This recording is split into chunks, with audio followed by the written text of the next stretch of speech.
After receiving orders from General Custer to attack the Indian village, my entire command advanced, moving about 1.5 miles. During this time, gunfire was heard. The encountered masses of Indians were so numerous that the command had to dismount and engage on foot, falling back to the initially selected point.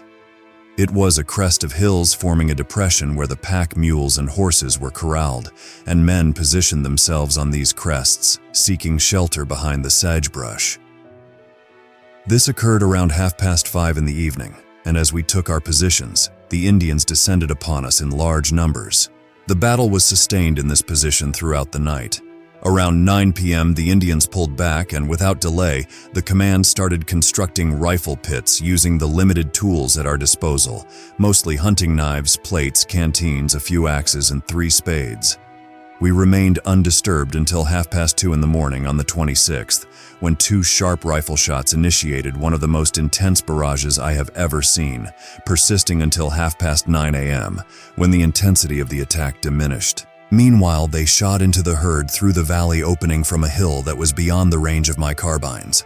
Around 8 a.m., the Indians launched an assault on the front defended by Colonel Benteen, with one Indian getting close enough to his line to touch a dead soldier with his coup stick. He will never touch another.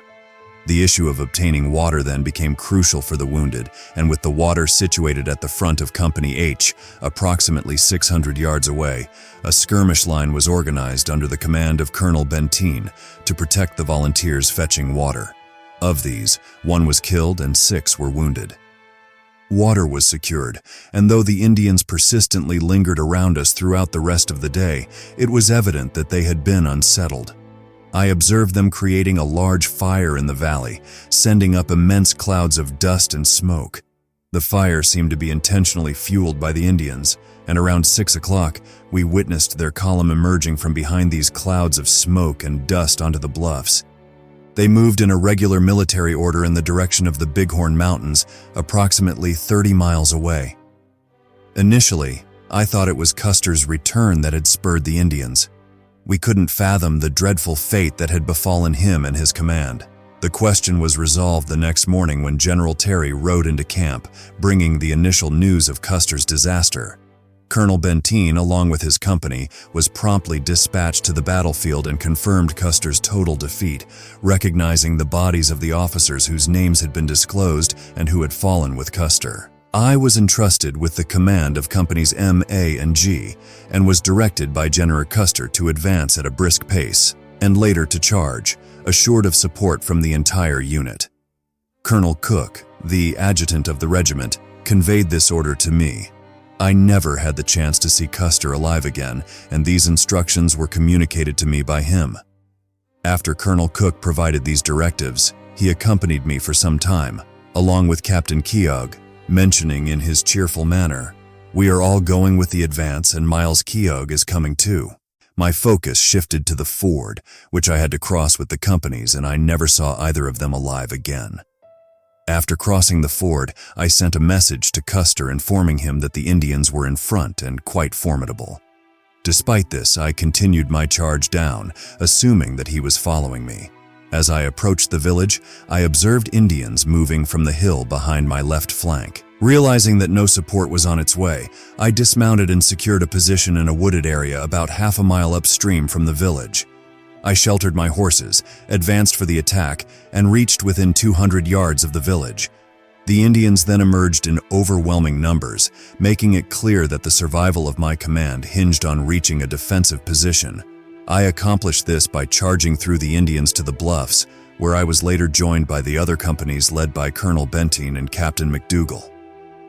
The ford we crossed to reach the bluff was not the same as the one we had passed when heading to attack the village. It was in front of the bluff, and we stumbled upon it partially by accident.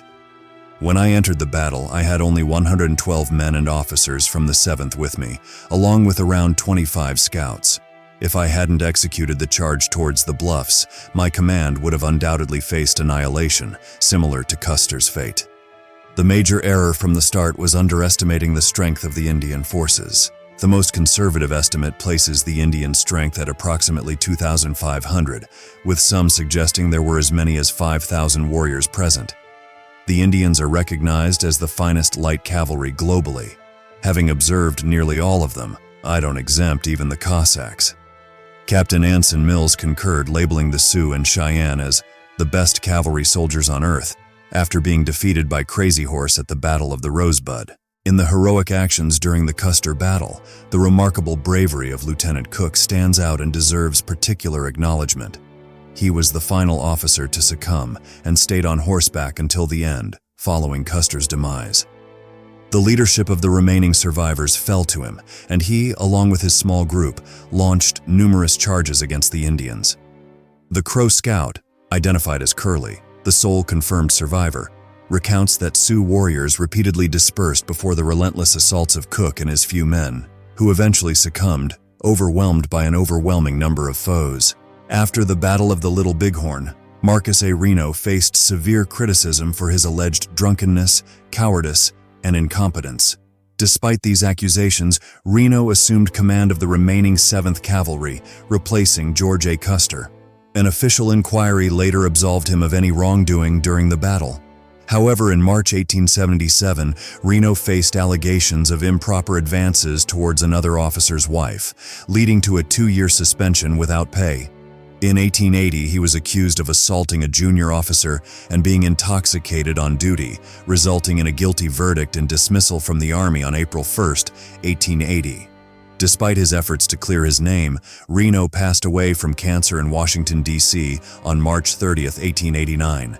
In 1967, a U.S. military review board reconsidered Reno's court-martial decision, examining original documents and testimony. As a result, his general discharge status was officially changed to honorable. Initially laid to rest in an unmarked grave at Washington's Oak Hill Cemetery, his remains were later reinterred in Custer National Cemetery within the Little Bighorn battlefield.